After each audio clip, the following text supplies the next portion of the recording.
Hello friends, मैं हूँ Uma, made mind channel की ओर से। उम्मीद करती हूँ कि आप सभी फिट एंड हेल्दी होंगे। तो चलिए शुरू करते हैं आज का नया टॉपिक, जो है ब्लड सैंपल वायल्स। बिना टाइम वेस्ट किए हुए करते हैं स्टार्ट। तो ओके, सबसे पहले ये देखिए, ब्लड सैंपल वायल्स स्टार्ट करने से पहले हम दो टर्म्स देख लेते हैं। One is phlebotomy and second is phlebotomist. Phlebotomy क्या होता है? फ्लेबोटोमी होता है, ये एक प्रैक्टिस है। It is the practice of drawing blood from patient vein and taking the blood specimen to the laboratory to prepare for testing and researches. यानी इसमें क्या होता है, ये प्रैक्टिस है जिसमें हम वेन को विड्रॉ करते हैं, वेन से ब्लड को विड्रॉ करते हैं, देन इसको हम लेबोरेटरी में यूज़ करते हैं। किसके लिए? टेस्ट के लिए, रिसर्चेज के लिए। तो हम सैंपल जब ले रहे हैं उसमें भी तो हम क्या कर रहे हैं, वेन से ब्लड ले रहे हैं, ठीक है। तो इसको इस प्रोसीजर को बोलते हैं फ्लेबोटोमी। फ्लेबोटोमिस्ट क्या होता है? ये वो is a health care worker who performs phlebotomy in a health care setting. यानी जो इसको परफॉर्म करता है फ्लेबोटोमी को, उसको फ्लेबोटोमिस्ट बोलते हैं, ठीक है। तो ये थी दो बेसिक टर्म जो इस टॉपिक को स्टार्ट करने से पहले बहुत ज़रूरी थी। तो अब हम स्टार्ट करते हैं ब्लड सैंपल वायल्स। अब आपकी जानकारी के लिए मैं बता देती हूँ कि देखो, वैसे तो बहुत सारी वायल्स यूज़ होती हैं, like purple, blue, yellow, red, grey, green, green जो लाइट ग्रीन, डार्क ग्रीन, ऐसे बहुत सारी वायल्स हम यूज़ करते हैं।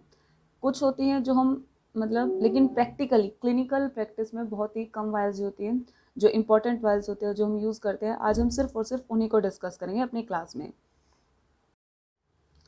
अब जो सबसे फर्स्ट वायल है वो है पर्पल टॉप ट्यूब। यानी जो ये वाली जो वायल होगी, ब्लड सैंपल वायल होगी, इसका जो टॉप में होगा वो किस कलर का होगा? वो पर्पल कलर का होगा, ठीक है, जो टॉप होगा। अब यही ट्यूब जो है, इसी को दूसरा नाम क्या बोलते हैं? लेवेंडर ट्यूब भी बोलते हैं, ठीक है। अब जो ये पर्पल कलर की जो वायल होती हैं, ये जो बॉटल्स होते हैं, ये जनरली किसके लिए यूज़ की जाती हैं? ये जनरली यूज़ की जाती है हेमाटोलॉजी के लिए। किसके लिए? हेमाटोलॉजी टेस्ट के लिए, जहाँ हमें होल ब्लड की ज़रूरत होती है। We require whole blood for analysis. अब जो ये ट्यूब होगी पर्पल कलर की, इस ट्यूब के अंदर जो हम, एक सेकेंड, अब जैसे मैंने आपको क्या बताया कि इसके अंदर हमें होल ब्लड की ज़रूरत होती है। Whole blood, we required whole blood. Whole blood requirement, इसका मतलब क्या हुआ कि हमें इसको, इस ब्लड को क्या नहीं होने देना? कोएगुलेट नहीं होने देना। तो हमें क्या यूज़ करना पड़ेगा? एंटी कोएगुलेंट यूज़ करना पड़ेगा। अभी मैं आपको एक छोटा सा सिंपल फंडा, सीरम, प्लाज्मा, होल ब्लड, ये मैं बताती हूँ ये क्या होता है, ताकि आपको ये चीज़ समझ में आ जाए।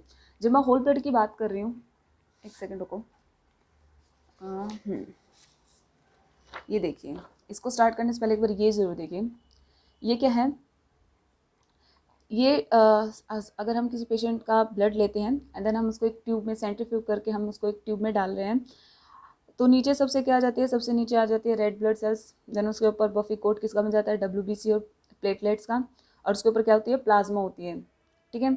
अब ये जो प्लाज्मा है, अब ये जो ब्लड है, ये कोएगुलेटेड नहीं है, एंटी कोएगुलेंट। इस ट्यूब के अंदर क्या है? Anti coagulant. ये ब्लड जमा, इसमें क्लोट कुछ नहीं बना हुआ है, ये वो ब्लड है। जब क्लोट नहीं बना हुआ होगा तो देखो, anti coagulated red blood cells, WBC and platelets, ऊपर क्या है? प्लाज्मा। और वो प्लाज्मा कौन से वाला है? Coagulation protein still present. इसके अंदर कौन से अभी यानी कोएगुलेशन प्रोटीन अभी यूज़ हुए ही नहीं है, क्योंकि कोएगुलेशन हुआ ही नहीं है, क्लोट बना ही नहीं है, तो कोएगुलेशन प्रोटीन भी यूज़ नहीं हुआ। तो ये तो अपना गया होल ब्लड, जिसके अंदर प्लाज्मा भी है, WBC भी है, प्लेटलेट भी है, RBC वगैरह, और जो भी प्लाज्मा के अंदर जो भी प्रोटीन्स है वो सब चीज़ें हैं, ठीक है। दूसरा होता है सीरम। क्या होता है सीरम? जो हम आगे पढ़ेंगे, serum calcium level, serum blood. अब आपने सुना होगा, जब आप कभी आपने क्लिनिकल सेटिंग में देखा होगा, उसमें लिखा होता है serum blood level, serum calcium level, serum, ये मतलब सीरम लेवल। अब वो सीरम क्या है? अब अगर इस प्लाज्मा के अंदर से ये क्लोटिंग फैक्टर माइनस कर दे, वैसे हम ये इक्वेशन आपने देखी होगी, plasma minus clotting factor is equal to serum. अब इसका मतलब क्या हुआ? अब यानी क्लोट हो जाए, क्लोट यानी कोएगुलेशन प्रोटीन, ये अगर यूज़ हो जाए, यानी कोएगुलेशन अब हो रहा है, कोएगुलेशन प्रोटीन एब्सेंट, क्योंकि वो किस में यूज़ हो गए? वो क्लोट बनाने में हो गए। सारा का सारा JWBC, प्लेटलेट एंड RBC क्या हो जाएंगे? क्लोट हो जाएंगे, ठीक है। इसको रिट्रैक्ट कर दिया जाए, इसको निकाल दिया जाए, तो इससे क्या बच जाएगा? सिर्फ और सिर्फ सीरम बच जाएगा। तो जब मैं सीरम बात कहूँ तो इसका मतलब क्या होगा? ये जिसमें कोएगुलेशन प्रोटीन, RBC, WBC कुछ भी प्रेजेंट नहीं होंगे। ये देखो क्या होता है, serum does not contain WBC, RBC, platelets और clotting factor. Serum is equal to plasma minus clotting factor, ठीक है, मेन क्लोटिंग फैक्टर का होता है, क्योंकि क्लोटिंग फैक्टर हटते ही ये आरबीसी डब्ल्यूसी इन सब का भी क्या करता है, क्लोट में शामिल कर लेता है। ठीक है, तो ये था हमारा, ये थी थोड़ी सी बेसिक जानकारी इस टॉपिक को पढ़ने से पहले, समझने से पहले, क्योंकि बार बार आती है अदरवाइज। अब मैंने कहा हमें क्या चाहिए, होल ब्लड चाहिए। अब इसको होल ब्लड को वैसे रखने के लिए, मेंटेन करने के लिए हमें क्या चाहिए, हमें एक एंटीकोएगुलेंट चाहिए। तो इसके अंदर जो हम पर्पल वायल के अंदर जो एंटीकोएगुलेंट यूज होता है वो होता है EDTA, जिसके फुल फॉर्म क्या है, इथाइलिन डाइमाइन टेट्राएसिटिक एसिड। ठीक है, अब ये जो एंटीकोएगुलेंट है ये बहुत ही पोटेंट एंटीकोएगुलेंट है, जो क्या करता है, कैल्शियम के अंदर, कैल्शियम से क्या कर जाता है, बाइंड कर जाता है ब्लड में। अब ब्लड में कैल्शियम से बाइंड करने से क्या हो रहेगा, अब हमें पता है कि कैल्शियम क्या करता है, जो ये कोएगुलेशन है उसमें क्या करता है, उसके कैस्केड में इंपॉर्टेंट रोल है, इसका इंपॉर्टेंट रोल प्ले करता है। अब अगर हमने कैल्शियम को बाइंड कर लिया तो वो जो क्या बोलते हैं, क्लोटिंग की जो कैस्केड है वो नहीं हो पाएगा, वो नहीं हो पाएगा, जिसकी वजह से क्या होगा, कोएगुलेशन नहीं हो पाएगा। ठीक है, तो ये क्या है, एंटी कोएगुलेंट है। पर्पल के लिए कौन सा यूज होगा, EDTA। अब इस वायल में हम कौन कौन से टेस्ट के लिए ब्लड उसमें डालते हैं, कौन कौन से टेस्ट होंगे जो इससे परफॉर्म होंगे। एक बात याद रखना, एक छोटी सी सिंपल सी और बहुत ही वैसी ट्रिक है जो मैंने इस टॉपिक को प्रिपेयर करते करते ही बना ली। लाइक पर्पल, पर्पल मतलब अगर हम इसको ले, पर्पल मतलब कंप्लीट, पर मतलब पूरा पूरा पूरा मतलब कंप्लीट। कंप्लीट को किससे याद कर सकते हैं हम कंप्लीट ब्लड काउंट, यानी जब भी आपको full blood count, like RBC platelet WBC जो हम ये करवाते हैं ना, CBC complete blood count, full blood count, ये सेम चीज़ है, तब करवाते तो कौन सी यूज़ होगी, पर्पल वायल। कौन सी, purple vial. ESR erythrocyte sedimentation rate, इसी में होगा अगर चेक करना हो तो। ब्लड फिल्म्स, ब्लड फिल्म जिसमें हम वो स्लाइड्स में क्या बनाते हैं, फिल्म्स बनाते हैं, लाइक फॉर एबनॉर्मल सेल्स या फिर पैरासाइटिक मलेरिया पैरासाइट, इन सबको टेस्ट के लिए भी हम किस वायल में ब्लड लेंगे, ब्लड सैंपल लेंगे, वो हो गया आपकी पर्पल कलर की वायल। HbA1c, HbA1c क्या भाई, HbA1c for diabetic control. Like ये क्या बताता है HbA1c, ये बताता है average blood level, blood sugar level, sugar का ब्लड के अंदर एवरेज लेवल 3 से 4 महीने का, सॉरी 2 से 3 महीने तक उसका ब्लड के अंदर शुगर का क्या लेवल रहा है उसके बारे में HbA1c का टेस्ट के लिए भी किस में जाता है, पर्पल कलर की। और पैराथायरॉयड हार्मोन, याद रखना मैं यहाँ जो डिस्कस करी वो पैराथायरॉयड हार्मोन है, PTH है, ना कि थायराइड हार्मोन है, इट्स पैराथायरॉयड हार्मोन। तो लेकिन देखो बेसिक एक तो होती है उसकी सारी चीज़ें में तो हो गया कि हमें सारे पता होना चाहिए, full blood count, ESR, blood films. लेकिन पहली बात तो इंपॉर्टेंट ही मैंने नोट किया यहाँ पर, कि जब भी पर्पल यूज़ करेंगे तो क्या होगा, फुल ब्लड काउंट, पर्पल में कंप्लीट, पूरा पूरा कंप्लीट में complete blood count, ESR, blood film, HbA1c और पैराथायरॉयड हार्मोन। इसके लिए किस में जाएगा सैंपल, पर्पल टॉप ट्यूब में। ठीक है, तो अब हम स्टार्ट करते हैं, नेक्स्ट वाला है ब्लू टॉप ट्यूब्स। ये थी आपकी पर्पल कलर की। अब ये जो सारी वायल्स है मैं वीडियो के एंड में एक शॉर्ट वीडियो डालूंगी जिसमें सारी वायल्स भी दिखाई जाएंगे आपको। ठीक है, नेक्स्ट है ब्लू टॉप ट्यूब्स। अब जो नेक्स्ट वायल है वो है ब्लू टॉप ट्यूब, जिसका जो टॉप होगा वो ब्लू कलर का होगा। अब जो ये ब्लू टॉप ट्यूब है, यानी जिसके अंदर ये क्या होती है, ये भी किसके लिए यूज होती है, हिमेटोलॉजी के लिए। लेकिन इसके अंदर कौन सा सिस्टम इन्वॉल्व होगा, एक बात अपने दिमाग में इस चीज़ को तो बेशक गांठ बांध लो कि क्या, कि जो ब्लू कलर की जो वायल होगी, यानी जिसका टॉप ब्लू होगा, वो वाली वायल किस लिए यूज होगी, वो किस में इन्वॉल्व होगी, क्लोटिंग सिस्टम से। किससे, क्लोटिंग सिस्टम से। अब सारी चीज़ें इसी के इर्द गिर्द होंगी, यानी तो ब्लू को तो अपने दिमाग में क्या बना लो, क्लोटिंग सिस्टम से, blue vial for clotting system. अब इसमें क्या होगा, जिसमें क्या होता है, जिसमें हमें इसमें भी किस ब्लड की रिक्वायरमेंट होगी, होल ब्लड की। एनालिसिस के लिए हमें कैसा ब्लड चाहिए, होल ब्लड चाहिए। ठीक है, तो इसके लिए भी हमें क्या यूज़ करना पड़ेगा, यानी हमें भी क्या यूज़ होगा, एक और कोई एंटीकोएगुलेंट। तो जो ब्लू कलर की वायल है उसके अंदर जो एंटीकोएगुलेंट होगा वो होगा सोडियम सिट्रेट। क्या होगा, सोडियम सिट्रेट हमारा एंटीकोएगुलेंट होगा। अब ये जो सोडियम सिट्रेट है ये कैसे एक्ट करता है, act as a reversible anticoagulant. ये कैसे एक्ट करता है, एज अ रिवर्सिबल एंटीकोएगुलेंट। अब ये क्या करता है, ये भी कैल्शियम से बाइंड करता है ब्लड के अंदर, जिससे क्लोटिंग के जो कैस्केड है उसको क्या कर देता है, डिस्टर्ब कर देता है। ठीक है, ये ऐसे वर्क करता है। अब देखिए इससे होने वाले जो हम इस वायल से में हम कौन कौन से टेस्ट करेंगे, इसमें हम सैंपल डालेंगे तो कौन सा टेस्ट के लिए करेंगे। अब देखो जो इससे होने वाले कॉमन टेस्ट मैंने पहले बताया, आपके दिमाग में क्या इमेज बन जानी चाहिए कि क्लोटिंग सिस्टम से रिलेटेड जो भी चीज़ होगी वो इसी वायरस में होगी। अब देखो कोएगुलेशन स्क्रीन, फर्स्ट क्या है, कोएगुलेशन स्क्रीन, जिसमें आ जाएगा ब्लीडिंग टाइम, जो कि हमें किसके लिए बताता है, प्लेटलेट फंक्शन सही से कर रहे हैं, क्योंकि प्लेटलेट वगैरह किसके में इंपॉर्टेंट रोल है इनका, क्लोट में इन्हीं का इंपॉर्टेंट रोल है। तो जो भी क्लोट से रिलेटेड होगा ना, सारे सारे ब्लू में। Prothrombin time, APTT, activated partial thromboplastin time, ये सारे किससे रिलेटेड है, कोएगुलेशन से रिलेटेड है। तो कोएगुलेशन स्क्रीन में ये हो गया। फिर आता है दूसरा टेस्ट, ये बहुत इंपॉर्टेंट है, डी डाइमर टेस्ट। क्या है, D dimer test for thrombosis, for thrombosis, ये भी क्लोट एक टाइप का, ठीक है। डीवीटी, ड्यू टू डीवीटी, वो क्लोट जो थ्रोम्बोसिस है वो किसकी वजह से बन सकता है, डीप वेन थ्रोम्बोसिस या फिर पल्मोनरी एम्बोलाई की वजह से, ठीक है। तो सेकंड क्या हो गया, डी डाइमर हो गया। Third is INR। INR किस लिए यूज़ करते हैं, पेशेंट, जो पेशेंट वॉरफेरिन थेरेपी पे होते हैं उनके लिए, उनको मॉनिटरिंग के लिए हम INR, इंटरनेशनल नॉर्मलाइज्ड रेशियो, ठीक है। Next one is APTR। APTR क्या है, APTR है आपका एक्टिवेटेड पार्शियल थ्रोम्बोप्लास्टिन रेशियो, ठीक है। ये किसकी मॉनिटरिंग में हेल्प करती है, हिपैरिन इन्फ्यूजन, जो पेशेंट हिपैरिन इन्फ्यूजन पे है उसके लिए APTR। जब हमें INR निकालना होता है तो हम PT, प्रोथ्रोम्बिन टाइम यूज़ करते हैं, और जब हमें APTR निकालना होता है तो हम क्या यूज़ करते हैं, APTT, ठीक है। तो ये था आपका ब्लू टॉप ट्यूब। तो वैसे हम है ना कॉमन लैंग्वेज में जब हम क्लिनिकल में होते हैं तो आपको सिर्फ बेसिक सी चीज़ें क्या याद रहनी चाहिए कि पर्पल तो हम complete blood count, parasites, parasite sorry, malaria का अगर आपको टेस्ट करना उसके लिए ESR, ये तो थोड़ा याद रखना क्योंकि वो बहुत कॉमन है, पैराथायरॉयड हार्मोन के लिए। ब्लू वाला हमें बोलते हैं PTINR के लिए, यानी प्रोथ्रोम्बिन टाइम, और INR, डी डाइमर भी बहुत इंपॉर्टेंट है। इन सब के लिए क्या यूज़ करते हैं हम, ब्लू टॉप ट्यूब यूज़ करते हैं। तो यहाँ तक आपको सभी को समझ आया। तो अब हम जो नेक्स्ट ट्यूब यूज़ करने वाले हैं वो होगी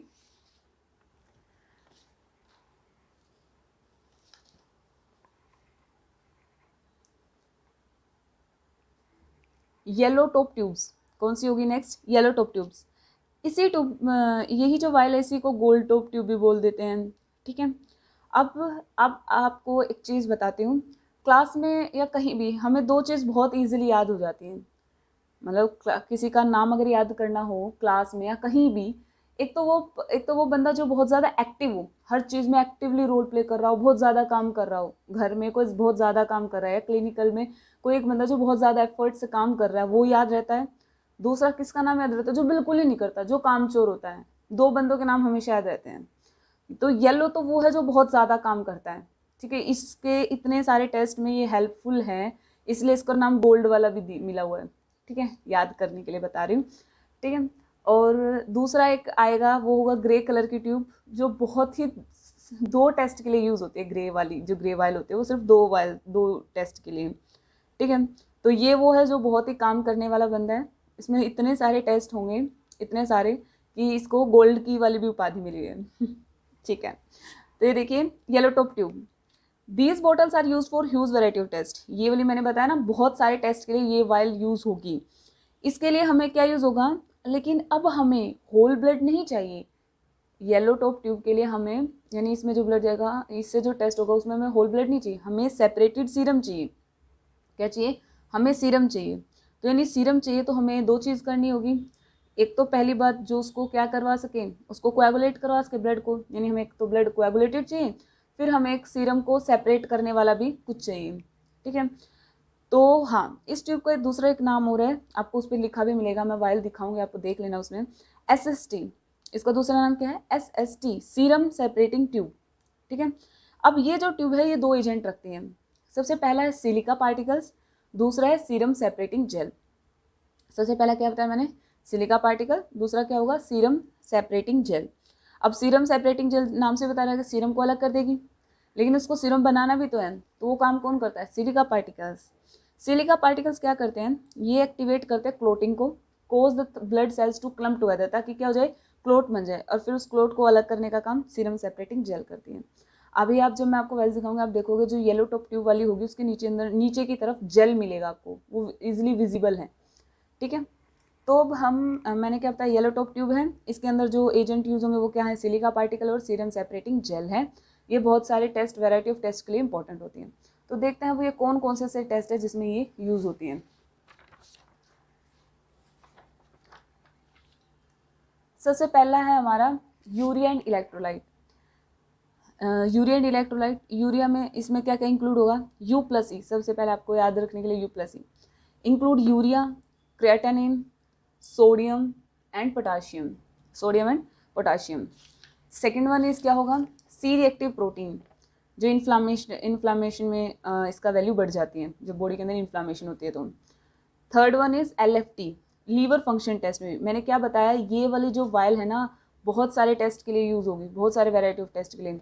तो याद रखना, urea and electrolyte, C reactive protein, liver function test में क्या हो जाएंगे like bilirubin, ALP, alkaline phosphatase.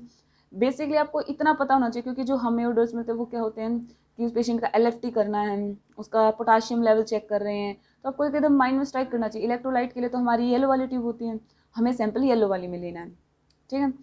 तो मैंने क्या बताया, लीवर फंक्शन टेस्ट में AST, ALT फुल फॉर्म क्या है, एस्पार्टेट अमाइनो ट्रांसफरेज, और ALT क्या हो गई, alanine amino transferase. Total protein and albumin इन सब का पता करना हो तो क्या होगा, ये इसके अंदर येलो वाइल के अंदर हमारा क्या जाएगा, सैंपल जाएगा।